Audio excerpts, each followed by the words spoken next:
नमस्कार दोस्तों, study IQ में आप सभी का स्वागत है। इस लेक्चर में हम डाउन टू अर्थ मैगजीन का एनालिसिस करने वाले हैं। फरवरी 2021 मंथ में इस मैगजीन का जो फर्स्ट एडिशन आया है उसके इंपॉर्टेंट आर्टिकल्स हम इस लेक्चर में डिस्कस करेंगे। मेरा नाम है सार्थक शर्मा। लेक्चर की पीडीएफ डाउनलोड करने के लिए आप मेरा टेलीग्राम चैनल ज्वाइन कर सकते हैं। चैनल का नाम है स्टडी विद सार्थक। साथ ही साथ आप मुझे इंस्टाग्राम या फिर फेसबुक पर भी फॉलो कर सकते हैं by searching my user name सार्थक शर्मा 151। सबसे पहले कंटेंट डिस्कस कर लेते हैं। 3 इंपॉर्टेंट आर्टिकल्स हैं जो हम इस लेक्चर में डिस्कस करेंगे।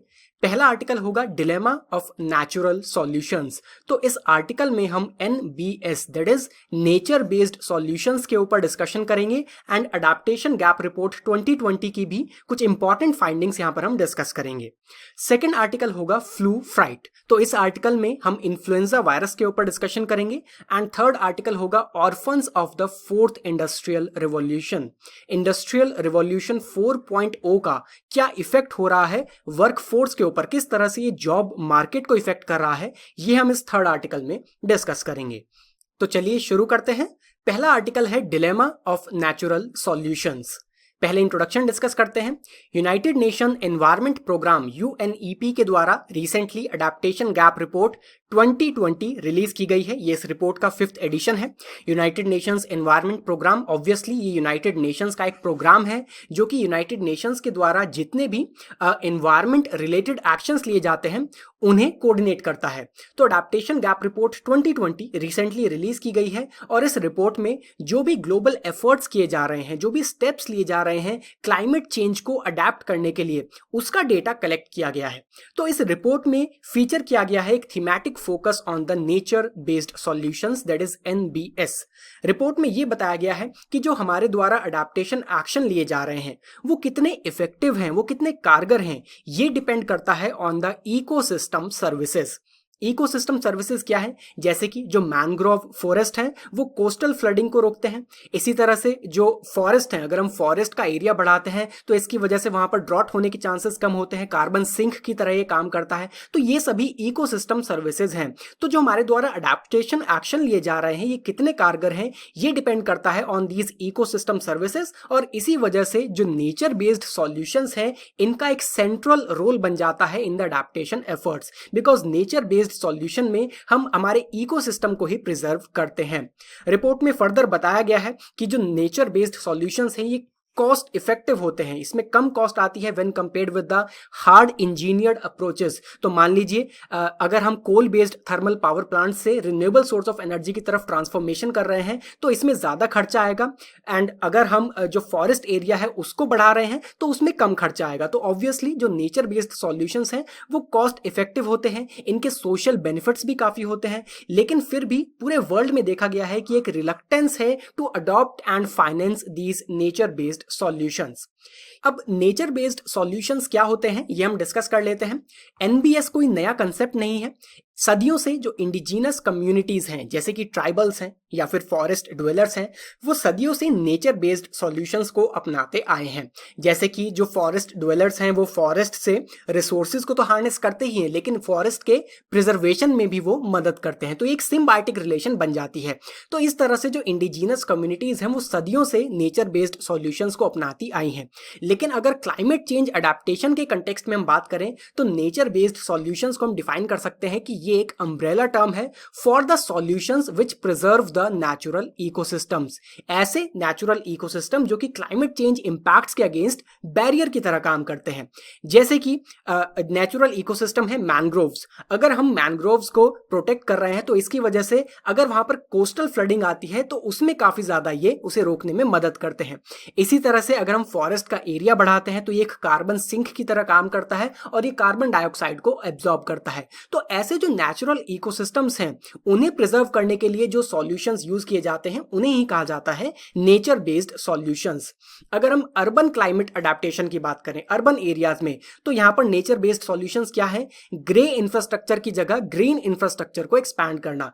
ग्रे इंफ्रास्ट्रक्चर क्या हुआ, जैसे कि डैम्स बनाए जाते हैं फ्लड्स को रोकने के लिए, या फिर सी वॉल्स बनाई जाती हैं कोस्टल फ्लडिंग को रोकने के लिए। लेकिन इनकी जगह अगर हम ग्रीन इंफ्रास्ट्रक्चर को एक्सपैंड करें, जैसे कि रेन गार्डन्स बनाए जाएं, ग्रीन स्पेसेस को फर्दर एक्सटेंड किया जाए, और एक नया कंसेप्ट है ग्रीन रूफ्स का, जिसमें जो हमारी रूफ्स होती है उसमें वेजिटेशन लगा दी जाती है। तो इस तरह के ग्रीन इंफ्रास्ट्रक्चर को एक्सपैंड करना, ये अर्बन क्लाइमेट अडेप्टेशन है।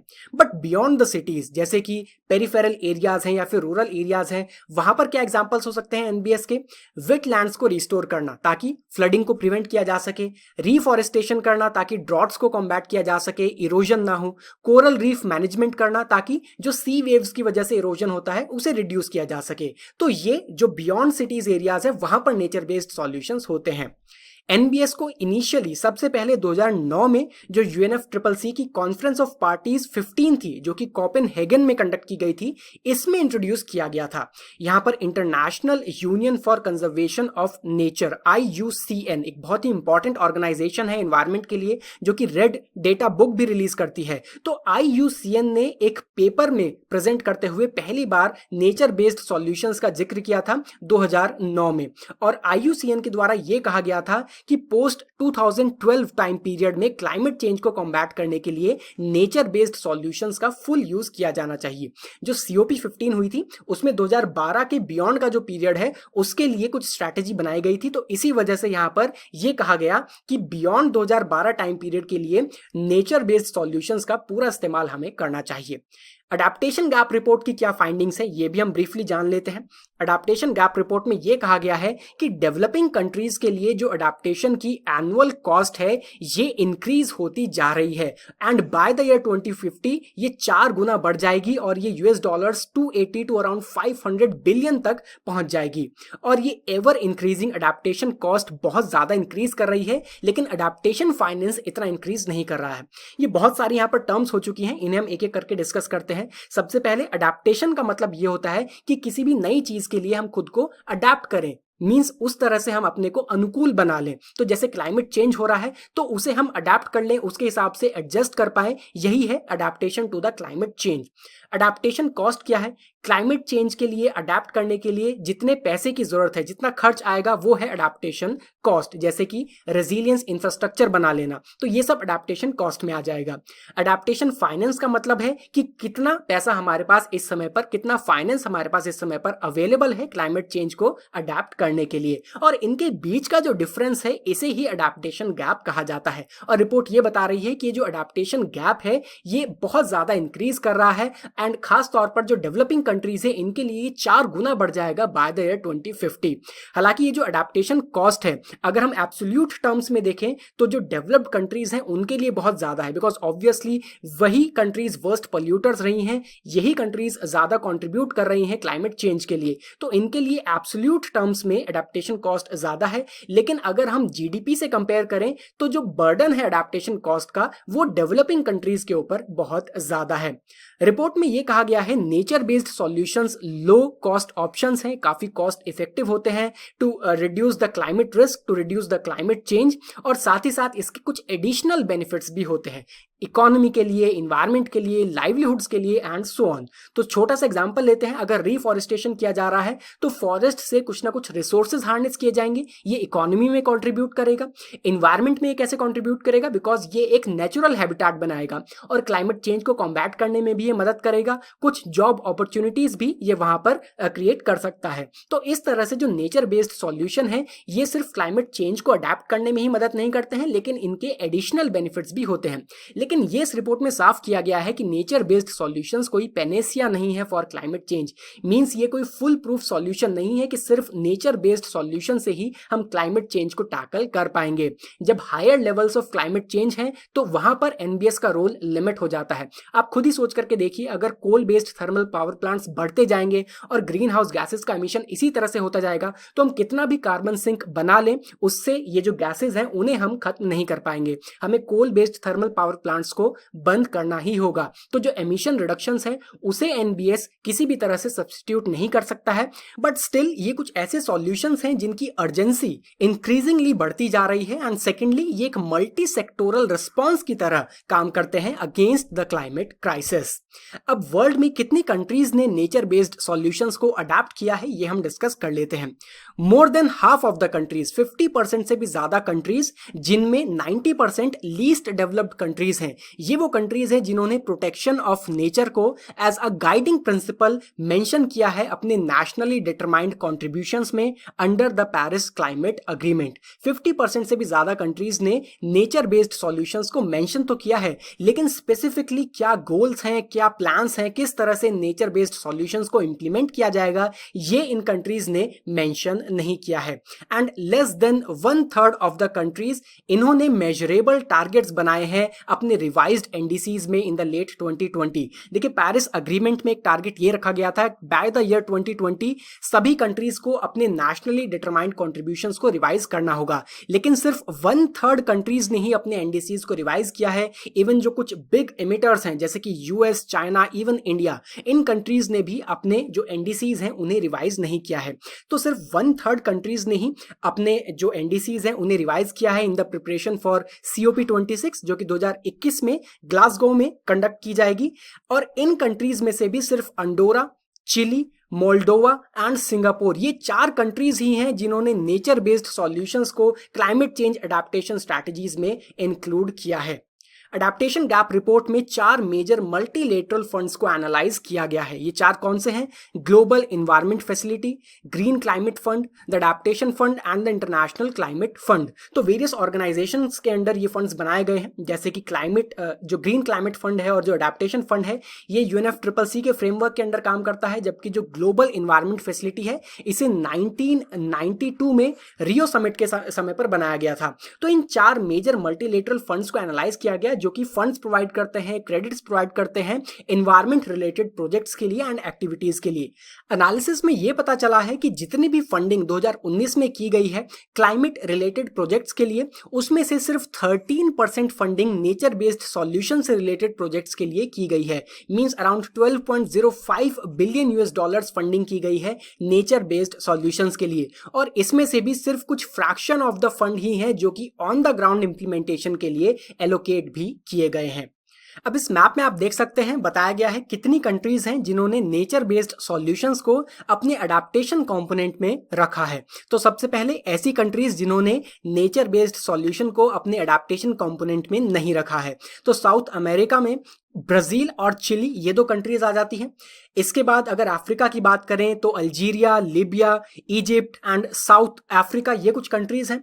एशिया की बात करें तो बड़ी कंट्रीज जैसे चाइना हो गई या फिर पाकिस्तान है, ईरान, इन कंट्रीज ने भी नेचर बेस्ड सॉल्यूशन को अपनी अडेप्टेशन स्ट्रैटेजी में नहीं रखा है।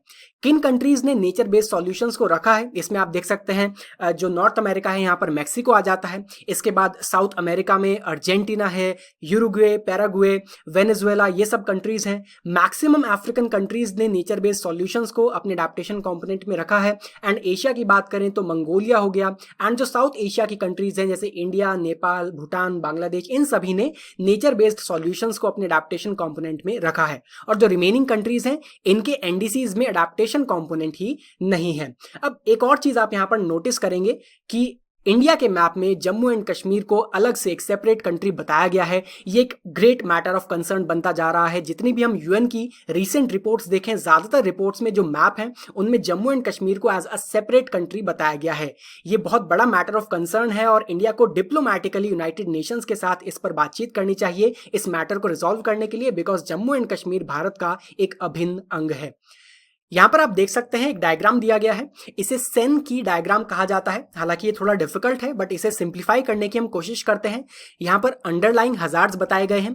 ये अंडरलाइंग हजार्ड्स किन प्रॉक्सिमेट हजार्ड्स के लिए रिस्पॉन्सिबल हैं ये बताया गया है, और कौन से नेचर बेस्ड सॉल्यूशन से इन हजार्ड्स को एड्रेस किया जा सकता है ये भी बताया गया है। तो जैसे कि अंडरलाइंग हजार्ड्स क्या है, कोस्टल एरिया में स्टॉर्म्स आना या फिर सी लेवल राइज होना, इंटेंस प्रेसिपिटेशन बहुत ज्यादा बारिश हो जाना या फिर ड्रॉट सूखा पड़ जाना, and rising temperatures, and last है नॉट स्पेसिफाइड।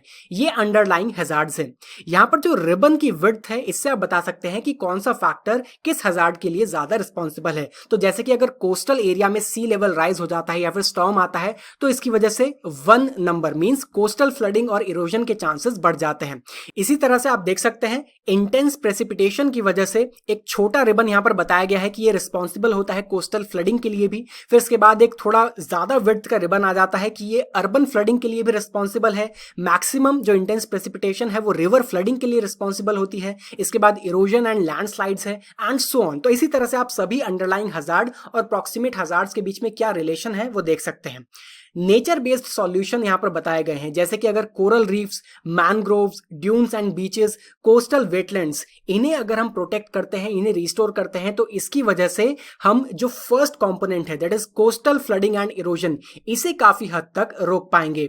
इसके बाद और दूसरे नेचर बेस्ड सॉल्यूशन बताए गए हैं, जैसे कि रिवर्स, फ्लड प्लेन्स एंड पीटलैंड्स को प्रिजर्व करना, forest and other landscapes, reforestation करना, एग्रोफॉरेस्ट्री, ये सभी नेचर बेस्ड सॉल्यूशंस हैं जिन्हें अगर हम प्रोटेक्ट करेंगे तो इसकी वजह से जो प्रॉक्सिमेट हजार्ड्स हैं उन्हें हम रोक पाएंगे एंड इन दिस वे हम क्लाइमेट चेंज को अडैप्ट कर पाएंगे। नेचर बेस्ड सॉल्यूशंस के अडेप्टेशन में क्या इश्यूज आ रहे हैं as per the report AGR, ये हम डिस्कस कर लेते हैं।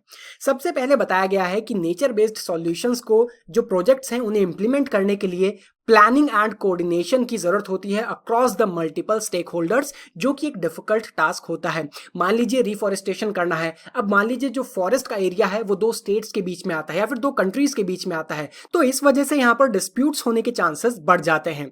इसी तरह से लैंड टेन्योर क्या है, किसका लैंड के ऊपर राइट है, एक्सेस राइट्स किसके पास है, इन सब की वजह से भी इश्यूज अराइज होते हैं।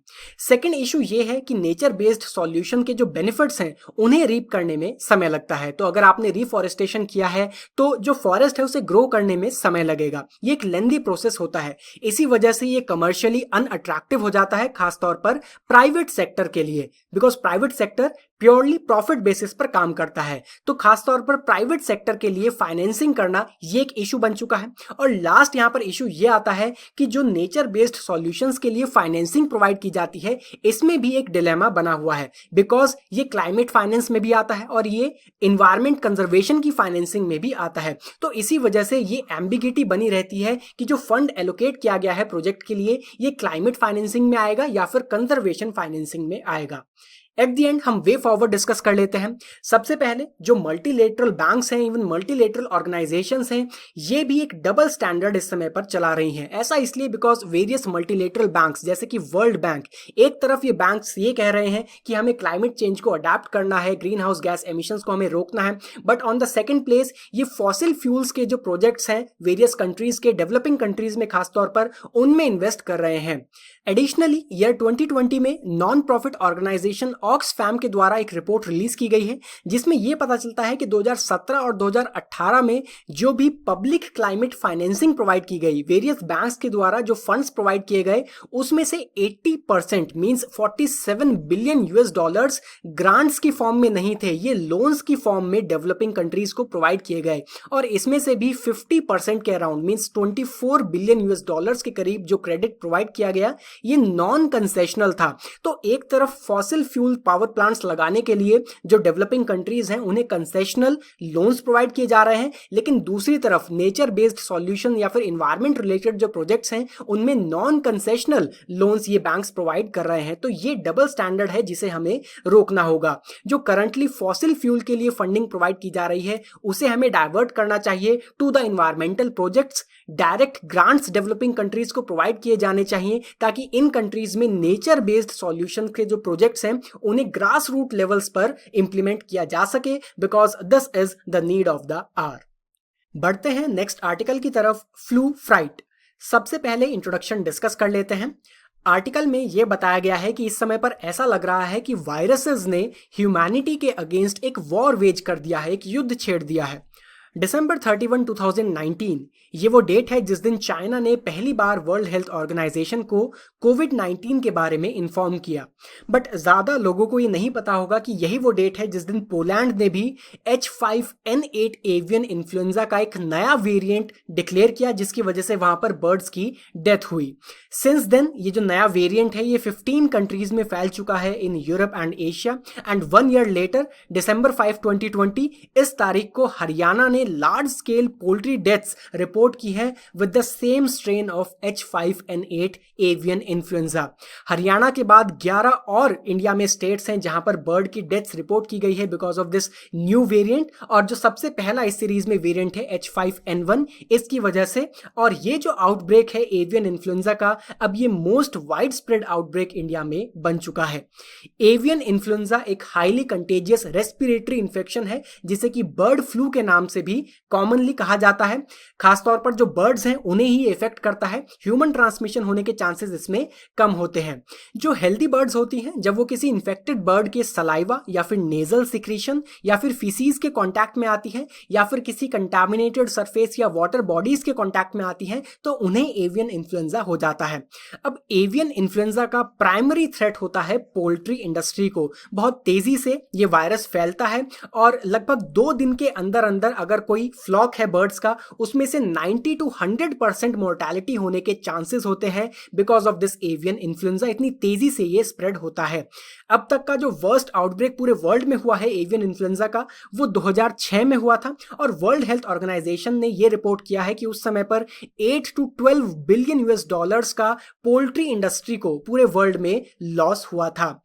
ये एक रिपीट ऑफेंडर है। 2006 में इसे डिटेक्ट किया गया और उसी समय पर सबसे बड़ा एवियन इन्फ्लुएंजा पूरे वर्ल्ड में आउटब्रेक हुआ था, लेकिन उसके बाद से ही हर साल पूरे वर्ल्ड में एवियन इन्फ्लुएंजा फैलता है और इंडिया भी हर साल इसका शिकार होता है। रीसेंट टाइम्स में क्या डेटा आप यहाँ पर देख सकते हैं, जैसे कि 2014 में इंडिया में एवियन इन्फ्लुएंजा के 8 आउटब्रेक हुए, 2015 में 4 हुए, फिर 11, 9, 2 और सबसे ज्यादा जो वर्स्ट आउटब्रेक है वो 2020 में और ऑन गोइंग है। इस समय पर 19 आउटब्रेक्स इसके इंडिया में रिकॉर्ड किए गए और 11 के करीब स्टेट्स इस समय पर इंडिया में इन्फेक्ट इससे हो चुके हैं। इंडिया का पोल्ट्री सेक्टर क्यों इसकी वजह से रिस्क पर है ये भी हम डिस्कस कर लेते हैं। तो India one of the largest producers and consumers है पोल्ट्री प्रोडक्ट्स का, और अगर जो पोल्ट्री है उसका लॉस होगा बिकॉज ऑफ दिस वायरस तो ऑब्वियसली इसकी वजह से इकोनॉमिक कॉस्ट इंडिया के लिए ह्यूज होगी। As per the data provided by the food and agricultural organisation India 5th आता है in producing poultry, and India में हर महीने 300 million birds and 9000 million egg consume किए जाते हैं। इतना बड़ा मार्केट इंडिया में पोल्ट्री सेक्टर का है। सिर्फ डोमेस्टिक पोल्ट्री मार्केट की अगर हम बात करें तो यहां पर ₹2 लाख करोड़ का ये मार्केट था in the year 2019। 729 million small and medium farmers के लिए ये जॉब प्रोवाइड करता है। ज्यादातर इसमें कॉन्ट्रैक्ट फार्मिंग ही होती है, एंड 30 मिलियन के करीब फार्मर्स अपने बैकयार्ड्स में पोल्ट्री को एज अ प्रोफेशन अपनाते हैं। ये सब डेटा हमें मिला है national action plan for egg and poultry 2022 से। तो इतना बड़ा पोल्ट्री मार्केट इंडिया में है, एंड ऑब्वियसली अगर ये मार्केट इफेक्ट होगा एवियन इन्फ्लुएंजा की वजह से तो इसकी वजह से इंडिया में इकोनॉमिक लॉस बहुत बड़ा होगा। किस तरह से इंडिया में एनुअल क्राइसिस ये बना हुआ है ये हम डिस्कस कर लेते हैं। तो इंडिया में 2006 के बाद से ही 14 मिलियन पोल्ट्री का लॉस हो चुका है। सबसे ज्यादा डेथ्स 2010, 2008 और 2006 में हुए थे। लेटेस्ट डेटा हम देख सकते हैं, जैसे कि 2020 की बात करें तो यहां पर इन्फ्लुएंजा जो हुआ है वो H5N8 and H5N1 influenza viruses की वजह से हुआ, एंड 87,969 पोल्ट्री डेथ्स हुई, जिसमें से 33% मोर्टेलिटी थी, जबकि जो रिमेनिंग 67% है उनकी कलिंग की गई, उन्हें फोर्सफुली मार दिया गया ताकि इस वायरस को फैलने से रोका जा सके। इसी तरह से 2019 में लगभग 26,000 डेथ्स हुई हैं, 2018 में लगभग 8,600 पोल्ट्री डेथ्स हुई हैं, एंड सो ऑन। सभी ईयर्स के लिए डेटा आप यहां पर देख सकते हैं।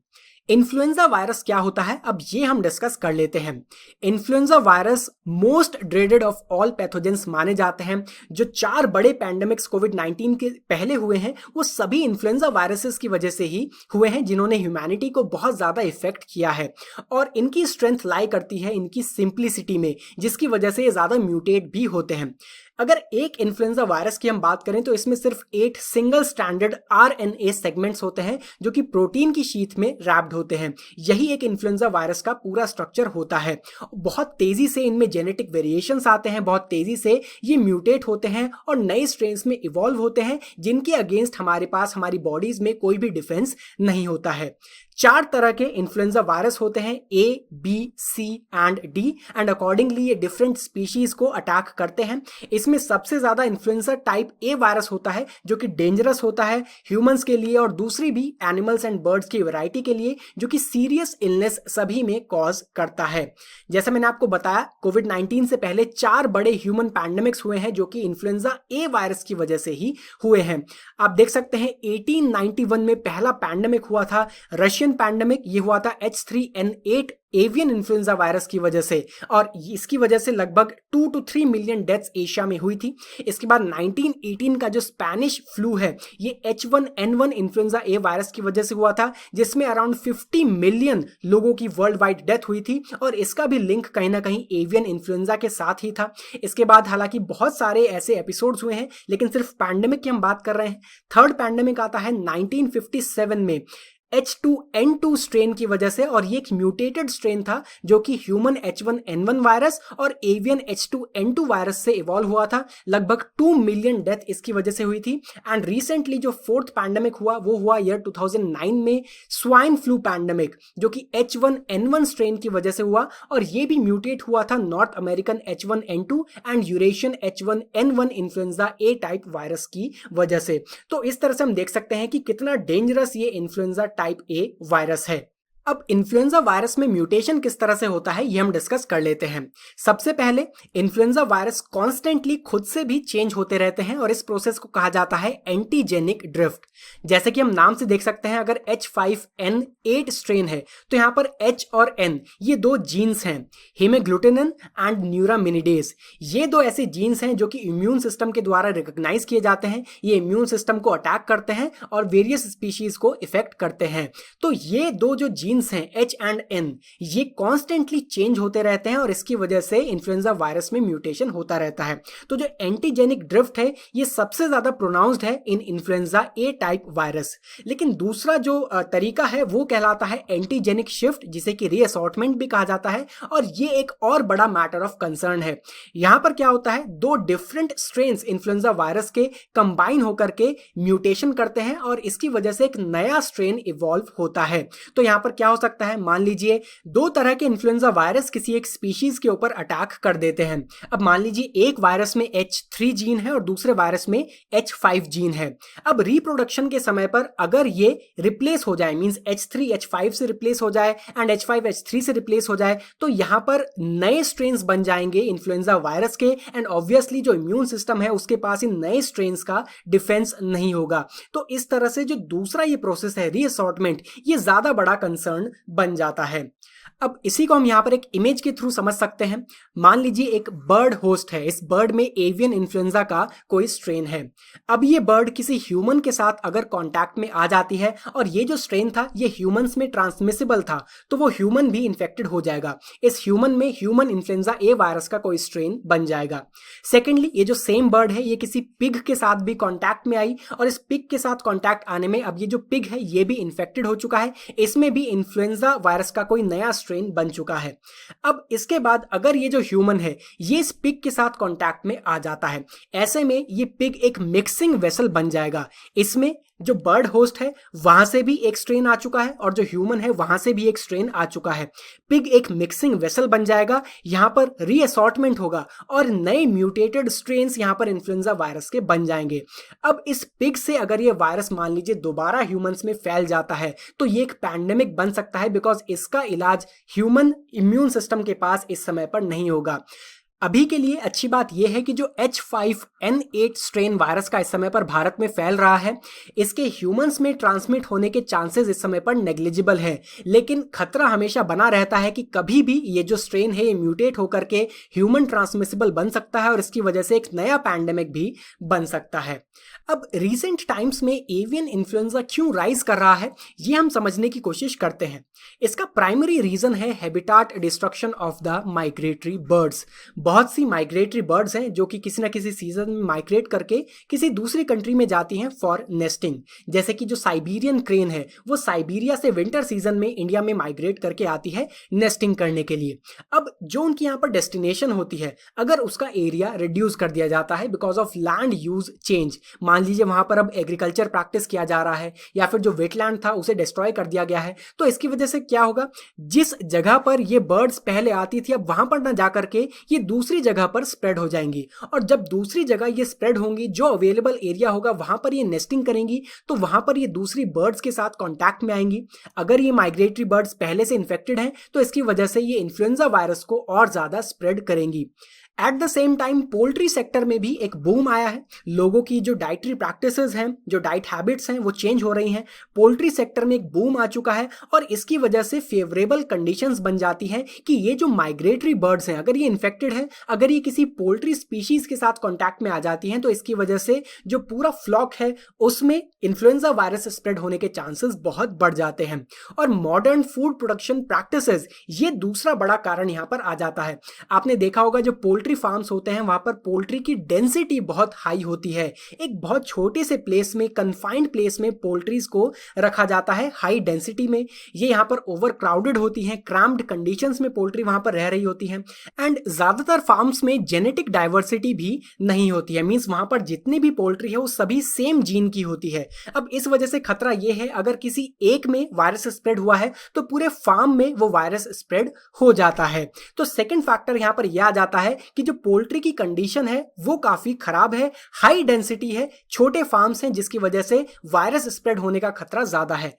तीसरा बड़ा कारण है क्लाइमेट चेंज। तो क्लाइमेट चेंज की वजह से जो बर्ड्स का नेचुरल हैबिटेट है वो ऑल्टर हो रहा है, चेंज हो रहा है। एंड सेकेंडली उनके माइग्रेटरी पैटर्न्स भी चेंज हो रहे हैं और इसकी वजह से इन्फ्लुएंजा ट्रांसमिशन के जो तरीके हैं वो डाइवर्सिफाई होते जा रहे हैं। And as a result of it influenza virus और तेजी से अब स्प्रेड हो रहा है। तो ये कुछ रीजंस हैं behind this rise. Time to act is now. समय आ चुका है कि अब हमें एक्ट करना होगा वरना बहुत देर हो जाएगी। एकमात्र तरीका इन्फ्लुएंजा वायरस के स्प्रेड को कम करने का यही है कि रिगरस सर्विलांस प्रोग्राम्स होने चाहिए एंड कंटिन्यूअस मॉनिटरिंग होनी चाहिए। देखिए ये जूनोटिक डिजीज हैं जो कि जो एनिमल्स हैं उनसे ह्यूमंस में ट्रांसमिट होते हैं एंड इन्हें प्रिवेंट करने के लिए कोऑर्डिनेटेड एक्शन किए जाने चाहिए गवर्नमेंट अथॉरिटीज के द्वारा and various other stakeholders के द्वारा। यहाँ पर एक इनिशिएटिव की बात की जाती है जो कि है one health initiative. One health approach ये कहता है कि जिस मदर अर्थ में हम रह रहे हैं यहाँ पर जितने भी कंपोनेंट्स हैं, चाहे वो ह्यूमंस हो या फिर एनिमल्स हो, प्लांट्स हो, एनवायरनमेंट हो, इन सभी की हेल्थ एक दूसरे से जुड़ी हुई है। अगर एक की हेल्थ पर कुछ इफेक्ट पड़ेगा तो उसका इफेक्ट दूसरे की हेल्थ के ऊपर भी पड़ने वाला है। ये है वन हेल्थ अप्रोच। इसी वन हेल्थ अप्रोच के अकॉर्डिंग हमें अपनी पॉलिसीज, अपनी स्ट्रैटेजीज बनानी चाहिए एंड मल्टीपल सेक्टर्स को कम्युनिकेट करना चाहिए, साथ में काम करना चाहिए ताकि बेहतर पब्लिक हेल्थ आउटकम्स हमें मिल सके और जो वन हेल्थ अप्रोच है इसका प्रॉपर इंप्लीमेंटेशन हो सके। नेक्स्ट हम वे फॉरवर्ड डिस्कस कर लेते हैं। जो पोल्ट्री सेक्टर है उसका वाइल्ड बर्ड्स के साथ एक्सपोजर हमें कम करना होगा। यही की फैक्टर है ताकि जो एवियन इन्फ्लुएंजा वायरस है उसके इंस्टेंसेस को, उसके स्प्रेड को हम रिड्यूस कर सकें। एंड जिस तरह से रिसेंटली आउटब्रेक्स बढ़ रहे हैं एवियन इन्फ्लुएंजा के, इसकी वजह से कंट्रीज को अपनी विजिलेंस इंक्रीज करनी होगी, सर्विलांस एंड मॉनिटरिंग को भी और ज्यादा बढ़ाना होगा। देखिए इन्फ्लुएंजा वायरसेस को पूरी तरह से इरेडिकेट करना इम्पॉसिबल है। ऐसा इसलिए बिकॉज ना केवल बर्ड्स या फिर पोल्ट्री बल्कि जो एक्वेटिक बर्ड्स हैं उनमें भी इन्फ्लुएंजा वायरसेस पाए जाते हैं। तो पूरी तरह से इरेडिकेट हम इस वायरस को नहीं कर सकते हैं, लेकिन जो जूनोटिक इन्फ्लुएंजा इन्फेक्शन है क्या उसका स्प्रेड होगा या नहीं होगा इसे हम कंट्रोल कर सकते हैं। एंड ये डिपेंड करता है हमारे कंडक्ट के ऊपर। जैसा हम ह्यूमंस का कंडक्ट होगा, जैसी प्रैक्टिसेस हम अपनाएंगे, उसी हिसाब से हम इन जूनोटिक डिजीजेस को भी कर्ब कर पाएंगे। अब बढ़ते हैं अपने लास्ट आर्टिकल की तरफ, orphans of the fourth industrial revolution. तो यहां पर आप देख सकते हैं कि अब तक 4 इंडस्ट्रियल रिवॉल्यूशन आ चुके हैं। पहले इंडस्ट्रियल रिवॉल्यूशन में पहली बार मैकेनिकल प्रोडक्शन से रिलेटेड इक्विपमेंट्स बनाए गए जो कि वाटर या फिर स्टीम पावर से चलते थे। तो 1784 में बनी पहली मैकेनिकल लूम। इसके बाद सेकेंड इंडस्ट्रियल रिवॉल्यूशन में फोकस था इलेक्ट्रिकल एनर्जी के ऊपर। तो बिजली से चलने वाले मास प्रोडक्शन के इक्विपमेंट्स बनाए गए, जैसे कि पहली कन्वेयर बेल्ट बनी 1870 में। इसके बाद आया third industrial revolution 1970s 1980s में, एंड यहाँ पर फोकस था इलेक्ट्रॉनिक्स के ऊपर, इंफॉर्मेशन टेक्नोलॉजी एंड कम्युनिकेशन के ऊपर। तो जैसे कि इंटरनेट है या फिर टेलीफोन्स हैं, कंप्यूटर्स हैं, ये इस समय पर बनाए गए। इस समय पर चल रहा है फोर्थ इंडस्ट्रियल रिवॉल्यूशन, जो कि हालांकि जो थर्ड इंडस्ट्रियल रिवॉल्यूशन है उसी के ऊपर बेस्ड है, लेकिन ये इसका बहुत ही एडवांस्ड वर्जन है। तो जैसे कि आर्टिफिशियल इंटेलिजेंस है, मशीन लर्निंग, ऑटोमेशन, जो फ्रंटियर टेक्नोलॉजीज मानी जाती हैं, उनका डेवलपमेंट इस फोर्थ इंडस्ट्रियल रिवॉल्यूशन में किया जा रहा है। अब डिग्री ऑफ कॉम्प्लेक्सिटी भी इंक्रीज कर रही है, जैसे जैसे रिवॉल्यूशंस बढ़ रहे हैं वैसे वैसे जो टेक्नोलॉजीज डेवलप की जा रही हैं वो भी कॉम्प्लेक्स होती जा रही हैं। कोविड-19 पैंडेमिक को शुरू हुए लगभग 1 साल अब हो चुका है। हालांकि अब हमारी लाइव्स नॉर्मल होती जा रही हैं, लेकिन एक चीज सभी ने नोटिस की होगी और वो है थिनिंग वर्कफोर्स। चाहे वो ग्रोसरी शॉप्स हों या फिर मॉल्स हों या फिर कोई भी प्लेस आप देखें, सभी जगह पर लोगों की नौकरियां गई हैं और जो वर्कफोर्स है, जो वहां पर लोग काम करते हैं, वो अब आपको कम मिलेंगे। कोविड-19 पैंडेमिक ने एक राइट इनक्यूबेटिंग एनवायरनमेंट प्रोवाइड किया है इंडस्ट्रियल रिवॉल्यूशन 4.0 के लिए। देखिए, ह्यूमंस इस वायरस के कैरियर्स हैं। जहां पर ज्यादा लोग होंगे वहां पर वायरस फैलने का खतरा भी ज्यादा होगा। एंड सेकेंडली, जो इकोनॉमिक क्राइसिस हुआ है कोविड-19 पैंडेमिक की वजह से, इसका इफेक्ट भी सभी सेक्टर्स के ऊपर हुआ है। इन सभी कारणों की वजह से मैक्सिमम जो बिजनेस है उन्होंने अपनी वर्कफोर्स को कम किया है एंड इसकी जगह वो अब ऑटोमेशन को ज्यादा प्रेफर कर रहे हैं। सो लाइक द पैंडेमिक, जो फोर्थ इंडस्ट्रियल रिवॉल्यूशन है ये भी अनप्रेसिडेंटेड है, जिसके बारे में किसी ने सोचा नहीं था। But unlike the previous revolutions जो कि कुछ स्पेसिफिक कंट्रीज में या फिर कुछ स्पेसिफिक सेक्टर्स के लिए ही थे, इंडस्ट्रियल रिवॉल्यूशन 4.0 में सभी कंट्रीज को, सभी सेक्टर्स को इफेक्ट किया जा रहा है। इंडस्ट्रियल रिवॉल्यूशन 4.0 किस तरह से वर्कफोर्स को इंपैक्ट कर रहा है ये हम डिस्कस कर लेते हैं। So in the post pandemic world, इस रिवॉल्यूशन की वजह से खासतौर पर जो इनफॉर्मल और नॉन स्किल्ड वर्कफोर्स है वो इंपैक्ट हो रही है और इंडिया जैसी कंट्रीज के लिए एक बड़ा मैटर ऑफ कंसर्न बन जाता है। इंडिया में 90% of the workforce informal sector में ही काम करती है और पहले से ही इनइक्वालिटी कंट्री में बहुत ज्यादा है। अगर इन लोगों की जॉब्स जाएंगी बिकॉज ऑफ इंडस्ट्रियल रिवॉल्यूशन 4.0 तो इसकी वजह से इनइक्वालिटी भी और ज्यादा बढ़ेगी। Centre for monitoring Indian economy, ये एक बिजनेस इंफॉर्मेशन कंपनी है बेस्ड इन मुंबई।